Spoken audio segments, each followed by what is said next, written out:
Hello and welcome to Sleep Cove, the podcast and YouTube channel to get a great night's sleep. Please listen to this recording where you can safely go to sleep. Tonight's episode is another murder mystery.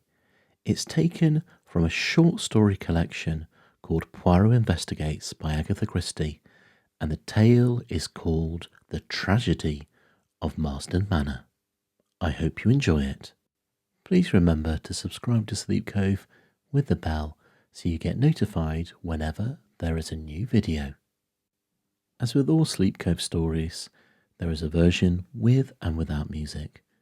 This version does not have any relaxing music, but if you prefer a version with music, please check out the top pinned comment for a link to that video. And let's begin.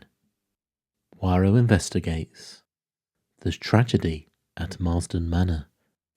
I had been called away from town for a few days, and on my return found Poirot in the act of strapping up his small valise. À la bonne heure, Hastings. I feared you would not have returned in time to accompany me. You were called away on a case, then? Yes, though I am bound to admit it. On the face of it, the affair does not seem promising. The Northern Union Insurance Company have asked me to investigate the death of a Mr. Maltravers, who a few weeks ago insured his life with them for a large sum of £50,000. Yes, I said, much interested. There was, of course, the usual suicide clause in the policy. In the event of his committing suicide within a year, the premiums would be forfeited. Mr. Maltravers was duly examined by the company's own doctor, and although he was a man slightly past the prime of life, was past in being quite sound health. However, on Wednesday last, the day before yesterday, the body of Mr. Maltravers was found in the grounds of his house in Essex, Marsden Manor, and the cause of his death is described as some kind of internal hemorrhage. That in itself would be nothing remarkable, but sinister rumours as to Mr. Maltravers' financial position have been in the air of late, and the Northern Union have ascertained beyond any possible doubt that the deceased gentleman stood upon the verge of bankruptcy. Now that alters matters considerably. Maltravers had a beautiful young wife, and it is suggested that he got together all the ready money he would for the purpose of paying the premiums on a life insurance for his wife's benefit, and then committed suicide. Such a thing is not uncommon. In any case, my friend Alfred Wright, who is a director of the Northern Union, has asked me to investigate the facts of the case, but as I told him, I am not very hopeful of success. If the cause of the death had been heart failure, I should have been more sanguine. Heart failure may always be translated as the inability of the local GP to discover what his patient really did die of, but a hemorrhage seems fairly definite. Still, we can but make some necessary inquiries. 5 minutes to pack up your bags, Hastings, and we'll take a taxi to Liverpool Street. About an hour later, we alighted from a Great Eastern train at the little station of Marsden Leigh. Inquiries at the station yielded the information that Marsden Manor was about a mile distant. Poirot decided to walk, and we betook ourselves along the main street. What is our plan of campaign? I asked. First, I will call upon the doctor. I have ascertained there is only one doctor in Marsden Leigh, Dr. Ralph Bernard. Here we are at his house. The house in question was a kind of superior cottage standing back a little from the road. A brass plate on the gate bore the doctor's name. We passed up the path and rang the bell. We proved to be fortunate in our call. It was the doctor's consulting hour, and for the moment there were no patients waiting for him. Dr. Bernard was an elderly man, high-shouldered and stooping, with a pleasant vagueness of manner. Poirot introduced himself and explained the purpose of our visit, adding that insurance companies were bound to investigate fully in a case of this kind. Of course, said Dr. Bernard vaguely. I suppose he was such a rich man. His life was insured for a big sum? You consider him a rich man, Doctor? The doctor looked rather surprised. Was he not? He kept 2 cars, you know, and Marsden Manor is a pretty big place to keep up, although I believe he bought it very cheaply. I understand that he had considerable losses of late, said Poirot, watching the doctor narrowly. The latter, however, merely shook his head sadly. Is this so? Indeed, it is fortunate for his wife, then, that there is this life insurance. A very beautiful and charming young creature, but terribly unstrung by this sad catastrophe. A mass of nerves, poor thing. I have tried to spare her all I can, but of course the shock was bound to be considerable. You have been attending Mr. Maltravers recently? My dear sir, I never attended him. What? I understand Mr. Maltravers was a Christian Scientist, or something of that kind. But you examined the body? Certainly. I was fetched by one of the undergardeners. And the cause of death was clear? Absolutely. There was blood on the lips, but most of the bleeding must have been internal. Was he still lying where you had found him? Yes, the body had not been touched. He was lying at the edge of a small plantation. He had evidently been out shooting rooks. A small rook rifle lay beside him. The hemorrhage must have occurred quite suddenly. Gastric ulcer without a doubt. No question of his having been shot, eh? My dear sir, I demand pardon, said Poirot humbly, but if my memory is not at fault, in the case of a recent murder, the doctor first gave a verdict of heart failure, altering it when the local constable pointed out there was a bullet wound through the head. You will not find any bullet wounds on the body of Mr. Maltravers, said Dr. Bernard dryly. Now, gentlemen, if there's nothing further... We took the hint. Good morning, and many thanks to you, Doctor, for so kindly answering our questions. By the way, you saw no need for an autopsy? Certainly not. The doctor became quite apoplectic. The cause of death was clear, and in my profession we see no need to distress unduly the relatives of a dead patient. And turning, the doctor slammed the door sharply in our faces. And what do you think of Dr. Bernard Hastings? Inquired Poirot as we proceeded on our way to the manor. Rather an old ass. Exactly. Your judgments of character are always profound, my friend. I glanced at him uneasily, but he seemed perfectly serious. A twinkle, however, came into his eye, and he added slyly, that is to say, when there is no question of a beautiful woman. I looked at him coldly. On our arrival at the manor house, the door was opened to us by a middle-aged parlour-maid. Poirot handed her his card and a letter from the insurance company for Mrs. Maltravers. She showed us into a small morning-room and retired to tell her mistress. About 10 minutes elapsed, and the door opened, and a slender figure in widow's weeds stood upon the threshold. Monsieur Poirot? She faltered. Madame. Poirot sprang gallantly to his feet and hastened towards her. I cannot tell you how I regret to derange you in this way, but what will you? Les affaires, they know no mercy. Mrs. Maltravers permitted him to lead her to a chair. Her eyes were red with weeping, but the temporary disfigurement could not conceal her extraordinary beauty. She was about 27 or 8, and very fair, with large blue eyes and a pretty pouting mouth.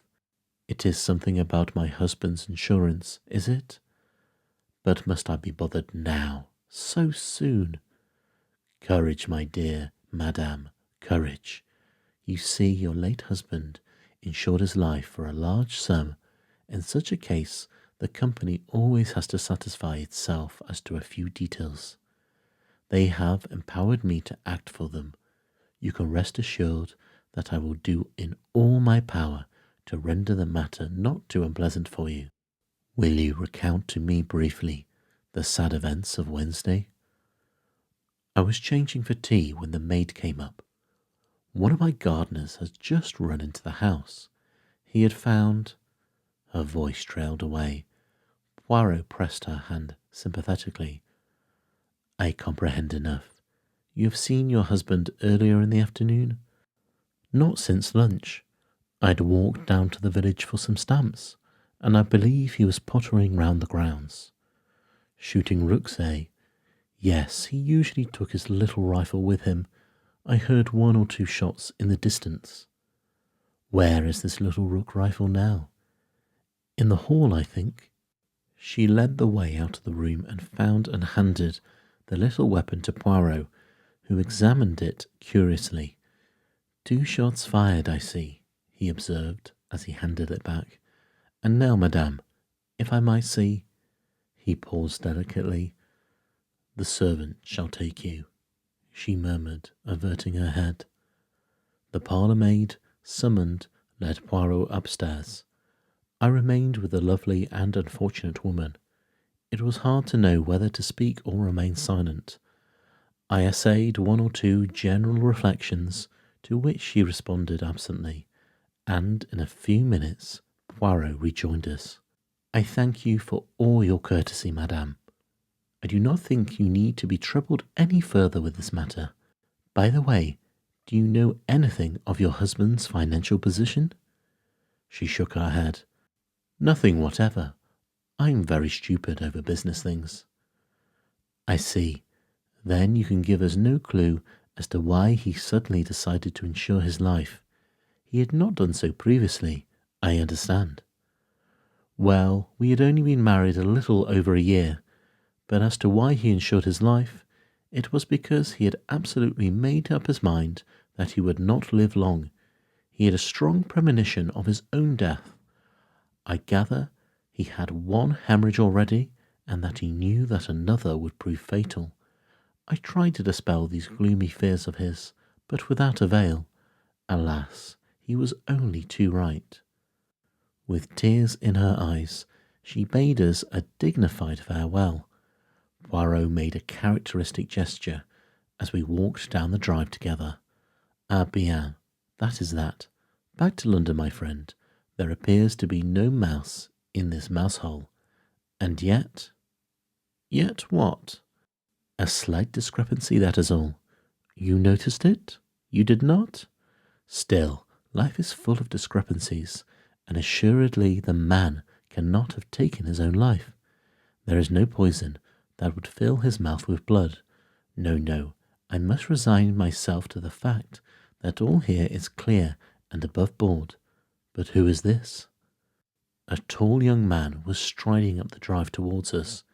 He passed us without making any sound, but I noted that he was not ill-looking, with a lean, deeply bronzed face that spoke of life in a tropic climate. A gardener who was sweeping up leaves had paused for a minute in his task, and Poirot ran quickly up to him. Tell me, I pray, who is that gentleman? Do you know him? I don't remember his name, sir, though I did hear it. He was staying down here last week for a night. Tuesday it was. Quick, mon ami, let us follow. We hastened up the drive after the retreating figure.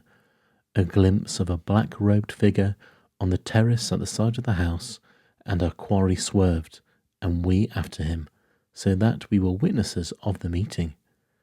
Mrs. Maltravers almost staggered where she stood, and her face blanched noticeably. You, she gasped. I thought you were on the sea. Are you on your way to East Africa? I got some news from my lawyers that detained me, explained the young man. My old uncle in Scotland died unexpectedly and left me some money. Under the circumstances, I thought it would be better to cancel my passage. Then I saw this bad news in the paper, and I came down to see if there was anything I could do. You'll want someone to look after things for you, perhaps for a bit. At that moment, they became aware of our presence. Poirot stepped forward, and with many apologies, explained that he had left his stick in the hall. Rather reluctantly, it seemed to me, Mrs. Maltravers made the necessary introduction. Monsieur Poirot, Captain Black. A few minutes' chat ensued, in the course of which Poirot elicited the fact that Captain Black was putting up at the Anchor Inn. The missing stick, which had not been discovered, which was not surprising. Poirot uttered mere apologies, and we withdrew.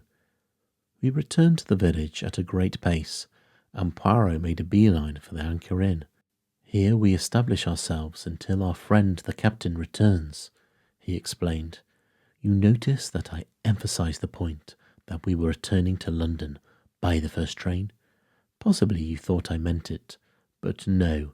You observed Mrs. Maltravers' face when she caught sight of this young man called Black. She was clearly taken aback, and he, en bien, he was very devoted. Did you not think so? And he was here on Tuesday night, the day before Mr. Maltravers died. We must investigate the doings of Captain Black, Hastings.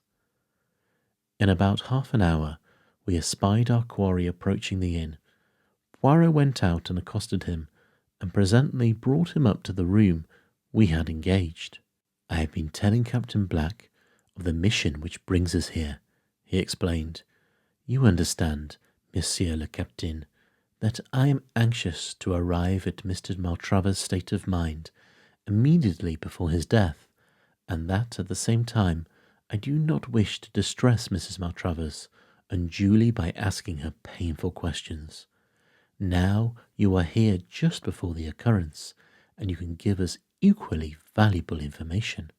I'll do anything I can to help you, I'm sure, replied the young soldier, but I'm afraid I didn't notice anything out of the ordinary. You see, although Maltravers was an old friend of my people's, I don't know him very well myself. You came down when? Tuesday afternoon. I went up to town early Wednesday morning, as my boat sailed from Tilbury about 12 o'clock, but some news I got made me alter my plans, as I dare say you heard me explain to Mrs. Maltravers. You were returning to East Africa, I understand? Yes, I've been out there ever since the war. A great country. Exactly. Now, what was the talk about at dinner on Tuesday night? Oh, I don't know. The usual odd topics. Maltravers asked after my people, and we discussed the question of German reparations. And then Mrs. Maltravers asked a lot of questions about East Africa. I told them one or two yarns, and that's all, I think. Thank you. Poirot was silent for a moment. Then he said gently, With your permission, I should like to try a little experiment. You have told us all that your conscious self knows. I want to now question your subconscious self. Psychoanalysis? What? Said Black, with visible alarm. Oh, no, said Poirot reassuringly. You see, it is like this. I give you a word, you answer with another, and so on. Any word, the first one you think of. Shall we begin? All right, said Black, slowly, but he looked uneasy. Note down my words, please, Hastings, said Poirot. Then he took from his pocket his big turnip-faced watch and laid it on the table beside him. We will commence. Day. There was a moment's pause, and then Black replied, Night. As Poirot proceeded, his answers came quicker. Name, said Poirot. Place. Bernard. Shaw. Tuesday. Dinner. Journey. Ship. Country. Uganda. Story. Lions. Rook rifle. Farm. Shot. Suicide. Elephant. Tusks. Money. Lawyers. Thank you, Captain Black. Perhaps you could spare me a few minutes in about half an hour's time. Certainly. The young soldier looked at him curiously and wiped his brow as he got up. And now, Hastings, said Poirot, smiling at me as the door closed behind him, you see it all, do you not? I do not know what you mean. Does the list of words tell you nothing? I scrutinized it, but forced to shake my head. I will assist you.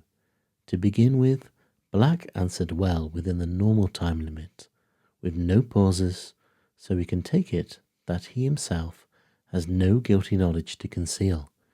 Day to night and place to name are normal associations. I began work with Bernard, which might have suggested the local doctor had he come across him at all. Evidently he had not.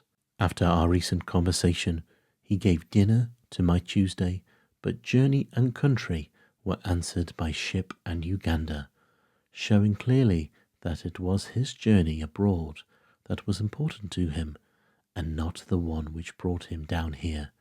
Story recalls to him one of the lion's stories he told at dinner. I proceed to rook rifle, and he answered with a totally unexpected word, farm. When I say shot, he answers at once, suicide. The association seems clear. A man he knows committed suicide with a rook rifle on a farm somewhere. Remember too that his mind is still on the stories he told at dinner, and I think you will agree that I shall not be far from the truth if I recall Captain Black and ask him to repeat the peculiar suicide story which he told at the dinner table on Tuesday evening. Black was straightforward enough over the matter. Yes, I did tell him that story now that I came to think of it. Chap shot himself on a farm out there. Did it with a rook rifle through the roof of the mouth. Bullet lodged in the brain. Doctors were no end puzzled over it. There was nothing to show except a little blood on the lips. But what has it got to do with Mr. Maltravers? You do not know, I see, that he was found with a rook rifle by his side. You mean my story suggested to him? Oh, but that is awful. Do not distress yourself. It would have been one way or another. Well, I must get on the telephone to London. Poirot had a lengthy conversation over the wire and came back thoughtfully. He went off by himself in the afternoon, and it was not until 7 o'clock that he announced that he would put it off no longer, that he must break the news to the young widow. My sympathy had already gone out to her unreservedly. To be left penniless, and with the knowledge that her husband had killed himself to assure her future, was a hard burden for any woman to bear. I cherished a secret hope, however, that young Black might prove capable of consoling her after her first grief had passed. He evidently admired her enormously. Our interview with the lady was painful. She refused vehemently to believe the facts that Poirot advanced, and when she was at last convinced, broke down into bitter weeping. An examination of the body turned our suspicions into certainty. Poirot was very sorry for the poor lady, but after all, he was employed by the insurance company, and what could he do? As he was preparing to leave, he said gently to Mrs. Maltravers, "Madame, you of all people should know that there are no dead." "What do you mean?" she faltered, her eyes growing wide. "Have you never taken part in any spiritualistic seances? You are mediumistic, you know." "I have been told so, but you do not believe in spiritualism, surely?" "Madame, I have seen some strange things. You know they say in the village that the house is haunted?" She nodded, and at that moment the parlour-maid announced that dinner was ready. "Won't you stay and have something to eat?" We accepted gratefully, and I felt that our presence could not help but distract her a little from her own griefs. We had finished our soup when there was a scream outside the door and the sound of breaking crockery. We jumped up. The parlour-maid appeared, her hand to her heart. It was a man standing in the passage. Poirot rushed out, returning quickly. "There is no one there." "Isn't there, sir?" said the parlour-maid weakly. Oh, it did give me a start. "But why?" She dropped her voice to a whisper. I thought it was the master. It looked like him." I saw Mrs. Maltravers give a terrified start, and my mind flew to the old superstition that a suicide cannot rest. She thought of it too, I am sure, for a minute later she caught Poirot's arm with a scream. "Didn't you hear that? Those 3 taps on the window? That's how he always used to tap when he passed round the house." "The ivy," I cried. It was the ivy against the pane. But a sort of terror was gaining on us all. The parlour maid was obviously unstrung, and when the meal was over, Mrs. Maltravers besought Poirot not to go at once. She was clearly terrified to be left alone. We sat in the morning room. The wind was getting up and moaning round the house in an eerie fashion. Twice the door of the room came unlatched, and the door slowly opened, and each time she clung to me with a terrified gasp. "Ah, but this door, it is bewitched," cried Poirot angrily at last. He got up and shut it once more, then turned the key in the lock. "I shall lock it so." "Don't do that," she gasped. "If it should come open now." And even as she spoke, the impossible happened.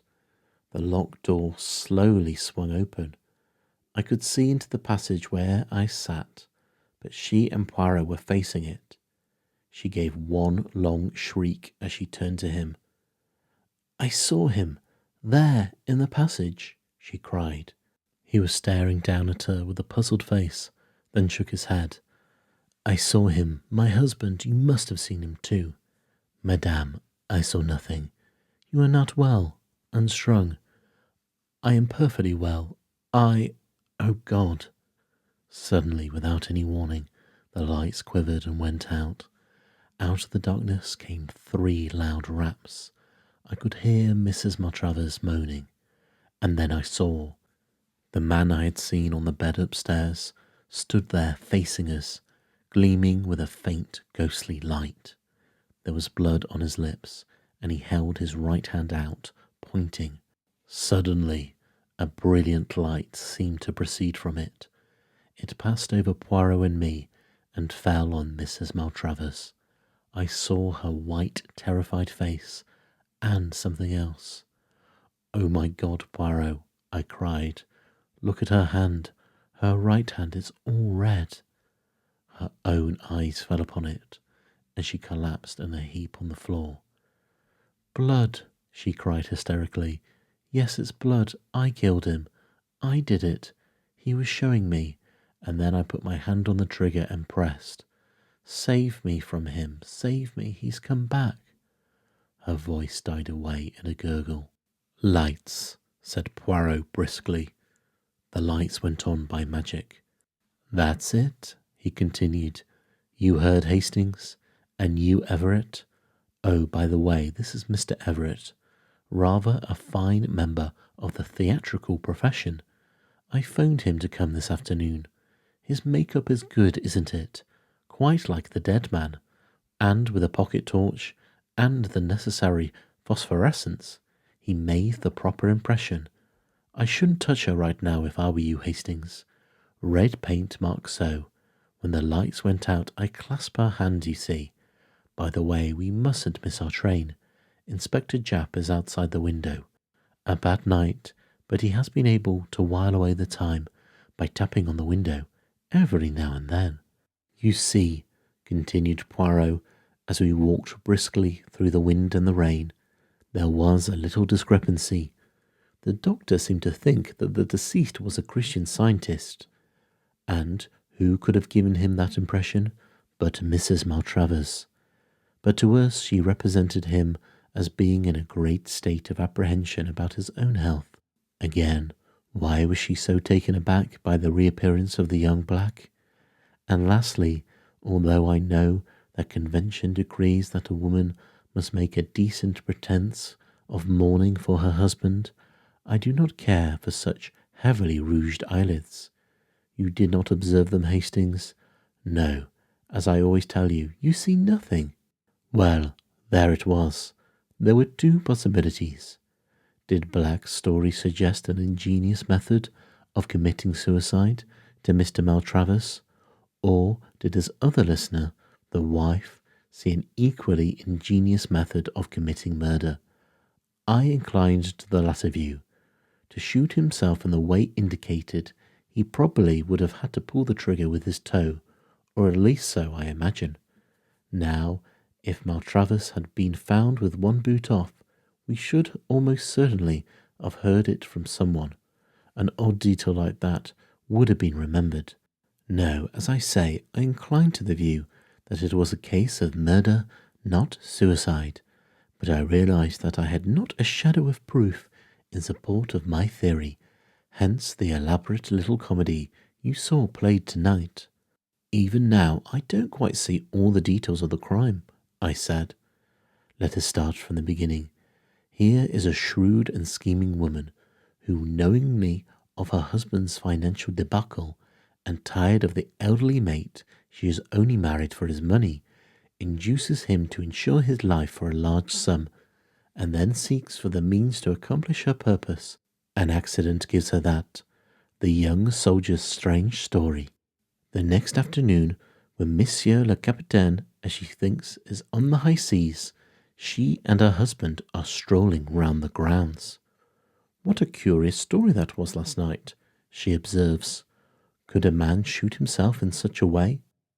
Do show me, if it is possible. The poor fool, he shows her. He places the end of the rifle in his mouth. She stoops down and puts her finger on the trigger, laughing at him. And now, sir, she says saucily, supposingly I pull the trigger. And then, Hastings, she pulls it.